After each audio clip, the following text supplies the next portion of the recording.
रहा हूँ नहीं रटना, लेकिन मैं आपको जो ग्राफ बताने जा रहा हूँ ना वो इसी से बनेगा। तो आपको अगर पता होगा कहाँ से बनेगा तो वो ग्राफ याद रह जाएगा। समझना बात को, ठीक है ना। चलिए, तो ये तो साइन एनएलएम हो गया, ठीक है।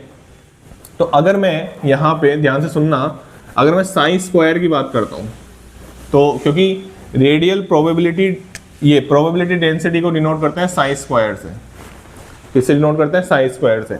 और ये किसके बराबर होगी? R square R A square theta और फाइव। बिल्कुल, ये रेडियल पार्ट ऑफ क्या है? प्रोबेबिलिटी डेंसिटी का, ये angular part of probability density का है, ठीक है ना। अब आपसे है ना ये पूछा गया है the probability density of finding the electron is maximum at the nucleus. तो जब आप इसका ग्राफ बनाएंगे ना साइन स्क्वायर वर्सेस आर का, ध्यान से देखना, अब टाइम आ चुका है इसके ग्राफ बनाने का। साइन स्क्वायर वर्सेस आर, तो इसका ग्राफ कुछ इस तरीके से जाता है, थोड़ा और सही से जा सकता है बट नेचर ऐसा ही होता है। तो अगर आप देखेंगे ना तो न्यूक्लियस पे इसकी जो इलेक्ट्रॉन डेंसिटी है ना वो मैक्सिमम है। अबे ये r बराबर 0 है ना, r बराबर 0 पे क्या होता है? ये न्यूक्लियस ही तो है। अबे ये न्यूक्लियस ही तो है। तो न्यूक्लियस पे आप देखें ये प्रोबेबिलिटी डेंसिटी को बता रहा है, तो ग्राफ का नेचर देखें कहाँ जा रहा है? मैक्सिमम हो रही है। तो हमारा ये भी सही है, मतलब क्वेश्चन के हिसाब से गलत है बट स्टेटमेंट कैसा है? ये ट्रू। स्टेटमेंट कैसा है? ट्रू। ये केवल इतना बताने के लिए मुझे ये सब बताना पड़ रहा है आपको, केवल इतना बताने के लिए।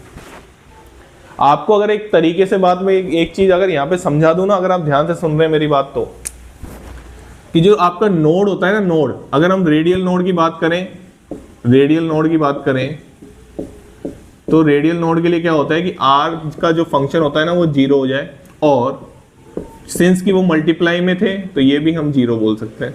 या हम सिंपल, अगर ये 0 हो गया तो साई एनएलएम भी क्या हो जाएगा? वेव फंक्शन भी क्या हो जाएगा? 0 हो जाएगा। वेव फंक्शन भी क्या हो जाएगा? 0 हो जाएगा। अबे मल्टीप्लाई में था ना बे, तो 0 हो जाएगा ना। ऐसे ही अगर हम रेडियल नोड पे ही आर स्क्वायर आर भी क्या हो जाएगा? आर स्क्वायर आर भी क्या हो जाता है? 0। साइन स्क्वायर आर भी क्या हो जाता है? 0। टच कर जाएगा इसको, बिल्कुल टच कर जाएगा।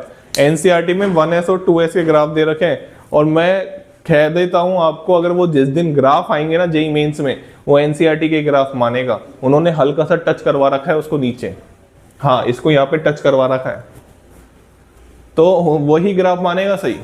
आप कितना ही कुछ भी अपना दिमाग लगा लीजिए, मानेगा वो वही सही, ठीक है ना। चलिए, तो हमारा ये स्टेटमेंट ट्रू मैंने आपको समझा दिया पूरा अच्छे तरीके से। कोई